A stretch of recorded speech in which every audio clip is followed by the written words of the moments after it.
And welcome back to Metropole Sports Center. My name is Nashon Oana. As I promised you in the first part of the show, today's episode is going to be an English Premier League special / Christmas special. And joining me on set today is a man who's been here a couple of times. I think he's no stranger to this show. Clint Asena, welcome back to Metropole Sports Center. Thank you for having me. Good to be here again. The last time we were having this conversation with you, the last time you were here apparently was last year, a time like this during the Christmas season. I don't know why you keep coming here during Christmas season.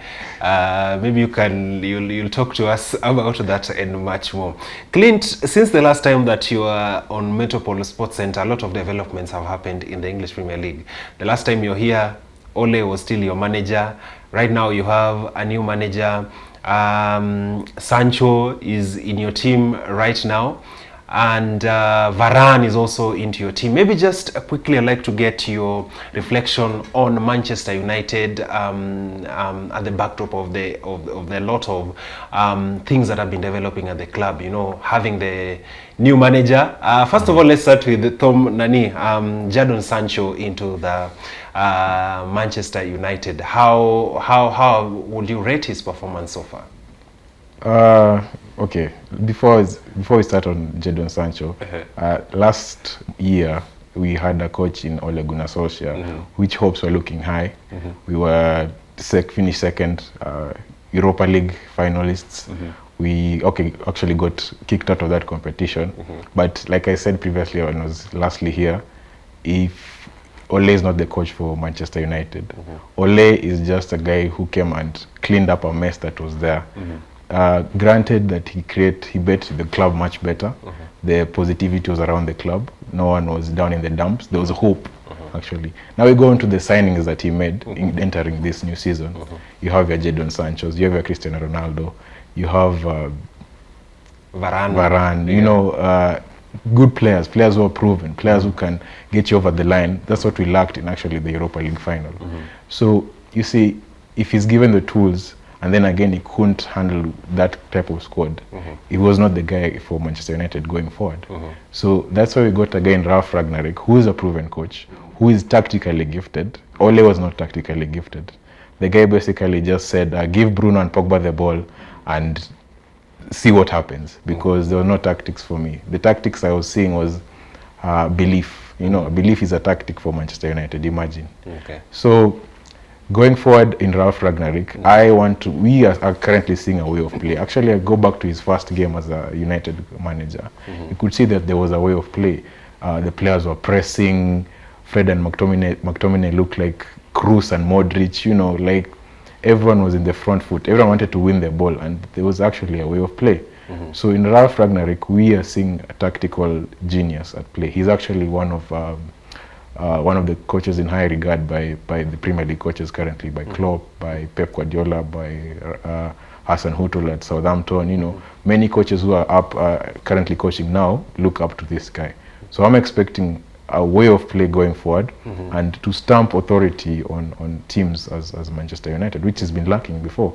So the signings, you said Jadon Sancho, he started off badly. I mean, you know, Ole Gunnar Solskjaer, using him when he wants without any tactic. You know, you can't just throw a player on the pitch and say, you go do your thing. You have to tell the player to, come on, improve our way of play, press, lead from the line, lead from the way forward. He wasn't doing that. Right now that he's getting more and more games, he's actually one of our starting 11 players. He doesn't miss on the clean sheet. He gets on the first 11, first team, and he has now gotten the confidence which we saw he had in Borussia Dortmund. So I'd rate his performance to be right now at a 6, but it's going to get better, 6 out of 10. Okay. Hey, you've spoken a lot of things there which we have to break down into different segments. You mentioned Jadon Sancho. That's a top-class player. He performed very well when he was at Borussia. I think one of the things that people are talking about, and you've mentioned Ole Gunnar Solskjaer, one of the things that people are mentioning with relation to Ole is the fact that things went haywire for him when Cristiano Ronaldo got to Manchester United. Do you agree with that sentiment, and do you think he could have handled? Do you think there was another way of of him, handling the whole Cristiano Ronaldo situation? I mean, any coach in Ole Gunnar Solskjaer's shoes, with very inexperienced, cannot handle players with egos. Ronaldo has that ego. When he walks into a dressing room, he leads from the front. He wants things to be done in a certain way. You see, Ronaldo, right now in his career, like I may say, at Manchester United, he does not press. He does not go and get the ball from the back so that guys can, so that he can be able to support the team. He awaits to be served, so that his key job in the team is to score goals. Ole Gunnar Solskjaer wanted him to do the hard miles. He wanted him to run around, to get the ball from the back, go and defend. I mean, Ronaldo is not a defender. You can't tell Ronaldo to defend. You can't tell Ronaldo to go in midfield. That there are special players for those roles, So as the time goes by, he gets tired. He can't keep doing this all over and all over again. I know you can't go against the coach, but we saw that Ole Gunnar Solskjaer was above his head in managing these kind of caliber players, the high-end caliber players. It was only a matter of time now that it shows his tactical inept in coaching. Okay. One of the things that people are talking about Cristiano Ronaldo is, do you think he's the person who's going to make you win the league this season? Or you already disqualified yourself out of the title contention this season? I mean, we're still early days in the season, but we have dropped points that we should never have dropped under Ole Gunnar Solskjaer. Your games against Watford, your games against, what's this? There's points we dropped, I think, against the smaller Watford and smaller caliber teams. These smaller caliber teams, as Manchester United, you need to beat these teams in order to challenge for the league. If it was Man City or Liverpool playing against Watford, I mean, those are easy 3 points for them, because they know these are the games that matter going forward. So it's still early days in the title race, but I'd say currently, as we are, United are only challenging for the top 4. And the highest they can get is a top 3 finish, because you have your Liverpool and Man City, who are way ahead of the rest. They're just leading the pack from a different planet. Okay. Yeah. One thing I like about this is the humility in your voice. You're talking about the fact that you already removed yourself from there. Because last time I came in, I was very confident. Yeah, you're so confident. I think last season you missed the title by just.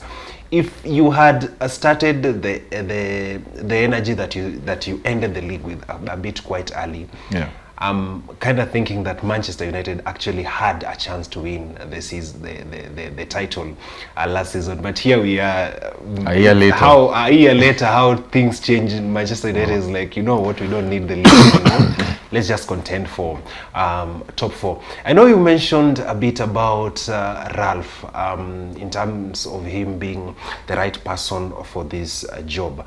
I mean, given his nature of experience, he's being looked at as somebody who's more tactically empowered. But then that has never been an issue in football, because you might have a coach who's experienced and has tactics, but still is not able to translate that into the performance of the team. Case in point is Jose Mourinho, a very decorated coach in football. But then the question is, are you confident that Ralph is the right person at Manchester United, able to translate the ideas that he has into the performance of the team? Okay, you see, you have tactical managers, but you don't have the financial power as Manchester United have. So having a coach like Ralph Rangnick, or a manager like Ralph Rangnick, you have that tactical knowledge of years and years of experience. And now that he have the power and the money for Manchester United, he's able to build his own team from that. Even though his role is interim, he's in an interim role, like maybe a 1-year internship, so that we await for the next season, so that a new manager, I think it's for the rest of the season, his interim role, until we wait for the next season, where we'll maybe appoint a new manager. If we appoint a new manager, he will definitely stay on the backroom staff as maybe a sporting director, because he's worked as a sporting director before for I think Besiktas, a team in Turkey.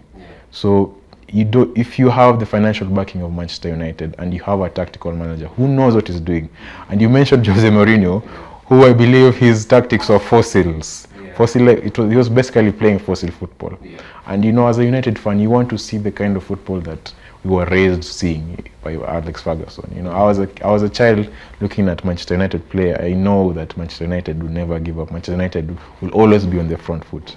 So we were not like that under Ole. We were waiting for the teams to come to us so that we attack them, because we were playing counter-attacking football, which is not the United way.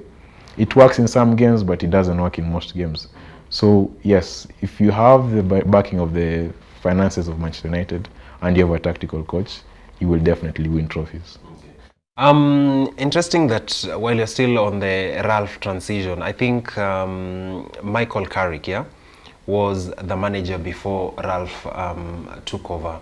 I know, speaking about Ole and former players of the team, I know you still have a bit of PTSD, letting former players transition them into managers. But looking at how Michael was able to, to manage the team post Ole, do you think that maybe he should have been given a chance at the helm of the job? No. Why? I don't want to hear this business of, he has had 1, 2, 3 games. That's the same lie we were given when Ole won against PSG in the Champions League. And he was given the contract, he let him sign the thing. I don't want to hear that. That's emotions talking. We have to think things logically now. We can't just say he's won. How many games did he coach? 3 games, I think? Yeah, it was 3 games, and he drew 1, won 2, I think. Yeah. So I don't want to hear those rumors of former players being coaches at Manchester United. We right now in a stage where we are still not recovered from post Alex Ferguson nation. Imagine. We're still 8, 9, 10 years down the line. We haven't recovered since Alex Ferguson. That speaks a lot of volumes for Manchester United as a club. So we always need to take a manager who's gifted tactically, who knows how to play the United way. Carrick knows how to play the United way, yes, but he does not have the experience. Right now, I want to see a coach that has experience, he knows what he's doing, and he can coach the players that are given to him. What do you think is the biggest, before we start talking about the issue of top 4, what do you think is probably working against Manchester United at the moment? Because looking from outside, I remember somebody was joking when in one of the games, I think it was when Watford beat you, I had to mention that, when Watford beat you, somebody asked a question, is Cristiano Ronaldo still at Manchester United? So the analogy is, you have some of the best, most expensive players in the league, in the likes of Harry Maguire, Cristiano Ronaldo, Varane, Sancho. As a Manchester United, what do you think needs to change to to probably squish out the performance from the team? Because you have experienced players. It's not like Arsenal. We're going to talk about Arsenal later on. What do you think needs to change? Is there a change of mindset? Is it a change in philosophy, or what needs to change to give out that performance? It definitely has to do with the change of mindset. You could tell under Ole Gunnar Solskjaer that these players were playing as individuals, and the tactic that basically they were giving his tactic was basically give the ball to Bruno Pogba and let them make something happen. Right now we're still experiencing those effects of Ole Gunnar Solskjaer, because this team is a team of individuals. You have those individual players, your Sanchos, your Greenwoods, your Rashfords, your Varanes, your Cristiano Ronaldos, but they're individuals. They do not know how to play as a team. They're not cohesive enough to play as a team. So you see, under this new manager, you can see that they are playing for one another. You want a team that is playing for one another so that you can be able to help each other when times are tough, because the road ahead, we recently had the Champions League draw. We're going to face Atletico Madrid in the Champions League. That's a team that plays like a team, you know what I'm saying? Yeah. So if you don't play as a team, we can never be able to win games. So that's what we currently are experiencing. It's slowly fading away, but definitely it will get better and better. I have hope as a United fan. Okay. Yeah. Interesting you mentioned Champions League draw. I really wanted it to remain like that so that you face PSG again. They had to redraw. We had to boycott. that thing. You can't have PSG and beat them again. Yeah.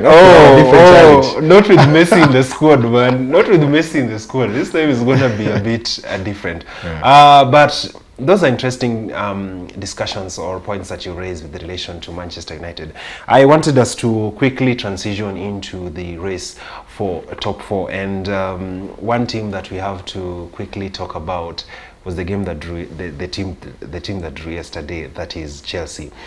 Chelsea, they gave us, I don't want to call it false hope or high expectations, because winning the Champions League, and I think there's a cup, is it the UEFA Nations something. I've forgotten the name of the title, but there's a title that they won just at the onset of the season. You know, winning that, starting there, and then, you know, winning the Champions League and that. How would you rate the performance of Chelsea so far? Are you impressed by what they've been able to achieve up to this? We're in match week 17. How would you rate the performance of Chelsea? I mean, Chelsea have been really impressive, in my opinion. Even if you look at their squad from an outside looking in, you're very envious of the kind of individuals they have on the pitch. I mean, you have Lukaku, Pulisic, Werner, Ziyech, Havertz, you know, Chilwell. Every position is stocked. I think they have 2 or 3 players each position. Yeah. So, I mean, them winning the Champions League last time, I believe Tuchel came in January, right? Yeah. He came in January, and then all of a sudden he's given a task of either you achieve top 4 or you win the Champions League. So he actually, in my opinion, I believe they got a bit lucky. They got a bit lucky in terms of the decisions that they got on their way, because, I mean, you need some luck when you're playing football sometimes, if you know what I'm saying. So he won the Champions League, which is a major achievement, by the way. Don't get me wrong, it's a major achievement. So now that he has gone ahead and now put his imprint on the team, you can say that they're a bit being found out. First of all, they do not have a striker who is a first team, like every week striker, a striker that scores goals every week. They have supply in Pulisic, Mount, Ziyech, but they don't have a striker, a 20-goal striker, a season striker. You know what I'm saying? A striker can score you 20 goals. You know, you need that kind of striker in order to win the Premier League. You see, Man City actually don't even play with the striker. They just play with false nines. But you know, Pep Guardiola as a coach, he just plays some kind of tactics, and he probably gets goals from all over the place. But so they're not scoring enough goals for me in Chelsea. So, you know, Salah, Liverpool have Salah. You know, that's 20 goals a season. Mane as well, 20 goals a season. So, you know, you need that. And they have their lucky man, Origi. Yeah, you know, they have Origi off the bench. But you see, for the reason with Liverpool are succeeding is because they know what they want to do from the minute 1 to minute 90. They always know what they're doing. And you have to big up Klopp as a manager. He knows what he's doing. He's already a legend, in my opinion, Jurgen Klopp. So Chelsea, they have to score more goals for me. They're drawing too many games. They're losing too many. They're conceding light goals, by the way. So they have to back up their defense, and losing N'Golo Kante is no small feat, because he's a major person for them in midfield. You know, the amount of fires he puts out for them is crazy, because if you miss him in a team, you definitely miss a lot. Okay. I think, Clint, you're going to be taking a short commercial break. Then after the break, we're going to be talking about Arsenal, Liverpool, Manchester City, and also we're going to be talking about West Ham. I mean, how would you rate the performance of West Ham this season? Well, we take a short commercial break. After the break, we come back with more conversation on the race for the top 4 finish in the English Premier League. See you after the break.